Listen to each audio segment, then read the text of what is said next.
Hello, everybody, and welcome to the Dr. Psych Mom Show. So today I'm going to be talking about how to flip the script on a pattern that is really bad for most marriages, which is called scorekeeping. So this is that tit-for-tat sort of dynamic that develops when everybody's looking out for themselves and trying to see how they are doing more, and they are the one who is suffering more, and they are the one who is giving more, and they are just all around the one who should be receiving all of the empathy and sympathy in the marriage because they're doing so much compared to the other person. Now, obviously, from the way that I am framing this, you can see how this probably isn't accurate, right? I mean, people see things through their own lenses. People are not objective about their own situations or really about anything. There's the myth of the rational actor in economics and obviously in psychology. People see things that they want to see. So if you are the one who says, I do everything around here, my spouse doesn't do anything. Now, this can go both sides. So, like, I see this particularly with men and women where the woman's a stay-at-home parent, right? So the man would, on his end, say, I make all the money. I worry about the finances. I'm the only one who has to get up and get out of the house in the morning. I bust my ass all the time. And what does she do, right? And so she doesn't do this. She doesn't do this. The house is a mess. The kids run wild, whatever. And then on her end, she may say, I do everything around here. He doesn't even know where the kids, dentist is located. He is completely oblivious to the things that they need at preschool or regular school. I am the one who always does the school shopping. I am the one who knows what they want for snack, etc. Right? So in this case, you could see how the marriage would be very badly impacted by both of these partners' dysfunctional beliefs that they are, in fact, the one who is more valued, that adds more value to the family unit, and that they are the one deserving of more empathy, because it's really a very short leap to the idea that they should get more privileges because they suffer more. So, for example, the man would say, I do all of this stuff supporting our family, and we don't even have sex, right? Thus creating this setup where he should deserve sex because he suffers so much, which, as you can imagine, women don't respond well to that. And then on the other end, the woman may say something like, well, I'm home with the kids all the time, so I deserve to have time to myself to relax, which does not include you. I deserve to basically do whatever I want in the evenings, including not to be with you and basically not be a partner to you. So that, of course, is also very unhealthy. So if any of this sounds like you, and oh, by the way, of course, and I'll link to this, there's also dynamics where it's a competitive marriage where both people work, right? And then it's who is juggling more, who is working and then doing more with the kids, who is cleaning more, who cares more about the long-term financial goals of the couple, et cetera, et cetera. So this can be in any sort of dynamic. And of course, also where the man is the stay-at-home partner. I have a post I could link to about that. So in all of these situations, there's a very binary, black and white way of viewing the world, which is a victim-perpetrator mentality that is usually really always learned in the family of origin. You know, if this stuff rolls off your tongue to be a martyr and to say, I do so much and you do so little, I am treated worse than you. And if this is very subconsciously familiar and this is your comfort zone to talk and think like this, then you have to think about why. And usually this is because there was a victim perpetrator or a martyr dynamic in your family of origin. So what would this look like? It would look a lot like what you are doing right now, except maybe, tweak the roles of the parents or how much money you have or whatever. So this would be the mother who says, I do everything around here, God damn it. Or the father who says, look at her living the life of luxury while I bust my ass to pay the bills, or whatever else. Okay, so this is fighting. There's a lot of, whether it's like real overt screaming or there's just like these little snide, barbed remarks. This is what you saw growing up if this is familiar to you. And sometimes, like let's say you had a single parent, it would be another version of a black and white mentality, such that this person is always suffering. Everyone is out to get them. If you grow up with a parent where everybody's out to get them, you got to go back and think about whether that was true. Because the influence of that sort of belief system is really powerful and insidious and can seep into your thinking without you even knowing it, so that you also engage in similar negativistic styles where there's this real paranoid flavor to how you think about the world. Like everybody is out to get everybody, and this is a dog-eat-dog world, and you have to be this kind of scrappy survivor. I mean, there's parents, and you'll know this if it was your parents, who make like a trip to the bank or a trip to the grocery store into some kind of like tragic narrative. So it sounds like Odysseus's journey over here, where like, well, I asked the teller for change and she didn't want to give me change. So I didn't give up. I went to her boss and I said this, and I think, that she's going to get fired and she would deserve it, because that's not how you treat a customer. Now, if this sort of storytelling where there's always a good guy, which invariably is the parent telling the story, and a bad guy, which is either the other parent or the world at large, if this resonates with you, think about how this bleeds into the subconscious of a child that's perennially exposed to this sort of, really caricatured vision of the world. So as an adult, first of all, as a teenager, that child's probably going to have problems with either friends or school or authority or within intimate relationships, because they have this binary, again, in their head of good versus bad, good versus evil, these biblical type of stories. And of course, if you're raised very religious, this can also contribute, right? Because there are ways to be religious and mentally healthy, and there are ways, just like with anything, to be unhealthy and to instead be very religious and very rigid in your thinking and have a lot of these good versus evil framings in your mind and transmit that in your storytelling, right? So if you grew up like this, then as a teenager, you probably had problems, right? Seeing like, oh, that teacher's out to get me. Or this friend is never liked me anyway, and now they're always trying to bring me down. Or this boyfriend I can't trust because he did whatever it was. And then in your marriage, you are really bound to see things similarly, such that you are the victim and the spouse is the perpetrator. Now, if you are partnered with somebody who is raised similarly, which so many people are, because, if you're not emotionally healthy in certain ways, who's going to be drawn to you? People similar. The emotionally healthy people, you're going to tell them something like something where they're the bad guy and you're the good guy, and instead of trying to defend themselves, they're just going to get out of Dodge because this shit sounds crazy to them. But the ones who remain are the ones that also kind of understand this way of viewing the world and will fight you to then be, for you to think they're the victim. So then it's a big fight about who's the bigger victim.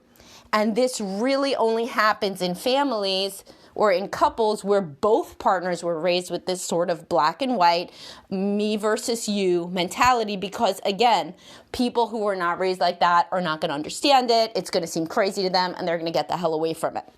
So this is how kind of people with issues self-select, similar partners, and then their issues exacerbate one another's issues. This is how we end up with the pursuer-distancer relationships, where one is preoccupied attachment, one is avoidant, and then they engage in that dance forever. Neither partners with somebody securely attached, at least until later in life when they could potentially have worked on their issues, because the securely attached people are going to be like not into the drama. So anyway, going back to the scorekeeping idea, there is a way to really flip this script, which would be that for a week. And I talk about this in a post that I wrote about this, but we'll expand on it here. And I'll link you to that in the description. But anyway, for a week, you could try to give more than you get, and you could actually try to not be counting up and tallying every little thing that you do more than that person. You could be trying with holistically to, with an open heart, give more than you get, like you probably do with your kids. With your kids, hopefully you don't say, well, I fed you breakfast, then I fed you lunch, then I fed you dinner, says 3 for me, you didn't feed me any meals, 0 for you, you suck, I win. No, that's crazy, right? Now, don't delude yourself, by the way, that you will not, if you don't work on this now, you may engage in these sorts of patterns with adult children, and I see it all the time. When they're your actual child, they're in a protected sphere, but then when they move out, they become more like a peer in your mind, and then the toxic scorekeeping starts there. How many times are you going to your in-laws instead of to me on Christmas? Who did you call first to tell that you were married, your sister or me? Or, oh my God, somebody else. Or how frequently are you visiting me versus how often am I visiting you? How often do the in-laws see the grandchildren versus how often am I? Am I allowed in the hospital room when you give birth? No. Well, how about that your sister let me? Don't think that you won't be drawn to this type of crazy shit. Work on it now so that it doesn't end up like that with your children. But that is, again, related, but not the focus of this episode. What we are talking about is, can you flip this script and actually try to give more than you get with a full heart? If you do this, frequently your partner will not know what hit them. They will finally be receiving the sort of unconditional love that they wanted, because you could make dinner every night, but if you hold it over your spouse's head and bring it up every few months, then that's not love. They don't experience it as love. They experience it as some sort of weird control martyr shit, right? The other way to flip the script is to actually start scorekeeping in the other direction and tally up, even to the point of writing down what your partner does for you every day. And this can be really, really eye-opening, because we all know very positive, happy, emotionally healthy people and how they talk about loved ones, right? So these are the women that they say, oh, my husband's so great. He works so hard for our family. Then he plays with the kids, and, he still makes time for us as a couple. That exact man, if he was partnered with a different woman who viewed things through more of a black and white victim-perpetrator lens, she could say, he's out at work all day, leaving me with everything to do. He gets home and he plays fun dad, big whoop, goes out and plays catch. And guess who still wants to get laid? The same man could be viewed so differently. Similarly, with a stay-at-home mom, let's just use that easy example, there's different sorts of men that view it so differently. One man would be like, thank God that she has everything under control at home and that she's fun and spontaneous. I never have to worry about the children having a boring or sad childhood. She plays with them. She does all of these things. The house, thankfully, isn't a museum like mine was, and it really looks lived in and played with. And on top of that, she always does little cute things for me. Same woman with a man who has a more negative style. He could say, house is a fucking mess. I bust my ass all day. I come home, there's crafts all over, garbage, there's glitter. Who the hell wants to deal with this? My mother kept the house clean. She can't even do that. She leaves me a little note now and then. You know what I really want? I want sex. So what does that cute little note do? I'd rather her to never do it again and instead give me what I really want. Like, how about a clean house and some sex, right? So that guy was obviously raised in a very different home than the previous one. The woman is the same woman. So, and this leads into, by the way, another post that I've written, which is how would all other people respond to your partner, which I'll link you to. But anyhow, what you can do is actually make a list of the things that if you were trying to be positive and not trying to be a martyr, things that you would tell other people that your spouse does for you, right? And not add it in with your passive aggressive, well, of course he could do that because I set it up, because I do this. So not, he goes to work and provides for the family, but he can only do that because I stay home. Not that. So it would be, he goes to work and provides for the family. He's a loving father. He does chores around the house or a home project. He's a sweet guy in general to friends and family, whatever it is, right? So you can tally this stuff up without tallying your stuff up, right? So many people are looking at themselves as a victim that this is almost impossible to do. When you're used to the victim mentality, it's like you're like paralyzed. You're like, but wait, but he, yeah, I mean, I guess like he, does go to work, but don't do that. Just say literally, he goes to work and provides for our family. Good. All right. That's one. Can you get some more? Likely, yes. Right? If the children like him, there's one. On the other side, if it's a man who is thinking about his wife and has the common one for men is she doesn't sleep with me enough, what else does she do, right? I'm sure she does a lot of other things. Do the children love her? Do other people seem to like her? Is she a good person in her heart? Does she have good intentions? Are you ever worried about what would happen if you would drop dead to the children? Probably not. She would have that under control. You know, there's a lot of ways to look at somebody, and when you're used to looking at them through a lens of negativity and blame, it can be very, very hard to open up your mind to the fact that that isn't accurate. That isn't like what is real. There is no real, right? There's only our subjective lens through which we view the world. If you were to follow your partner around with a video camera, do you think 100% of people would say, oh, that is the, quote, worst partner in this relationship? That's very, very unlikely. If you are with somebody that is substance using, that is abusive, that is violent, get out. You need to get out of that. If truly you know in your heart that 100% of people would say, yes, of course, that is the worst partner, and why is this person still with this partner, then you need to get out of that. And if you don't, then that is something that you deeply need to work on in therapy, right? But the majority of people are not in any sort of situation like that. They're in a situation where if there was a video of what went on in their house, probably 50% of people would think that each partner was the catch. I mean, that's just honestly the truth of it. And if you want to start thinking of your partner as a catch, score keep, but write down all the things that they are doing instead. You could get to like 10 things before, 8 a.m. in most couples with kids. They got up. They were pleasant. They tried to give me a hug. They engaged with the kids nicely. They mentioned something about some bill they're going to pay or something for the house that they're going to do. I mean, it doesn't really take a lot. If you really train your brain to focus on positive things, then you will. If you train your brain to focus on negative things because this is how you were raised, then you will do that. Now, this is such an important point, but if you can even remotely flip the script like this, recognize that you would be a good candidate for cognitive behavioral therapy, because the stuff that I talk about on these podcasts is really an outgrowth of that, and you then have the capacity to move the needle on some of your dysfunctional, long-held beliefs. And that is really what therapy does when it works, is it moves the needle on these long-held beliefs that you hold close to your heart, such as I am the victim, I am the one who deserves the praise and the sympathy. And then if you can even 1% of you be like, wait, hold on, maybe that's not true. Maybe some people would think that my husband/wife deserves the praise and the sympathy. That little opening, that inflection point can be the transformative moment for you.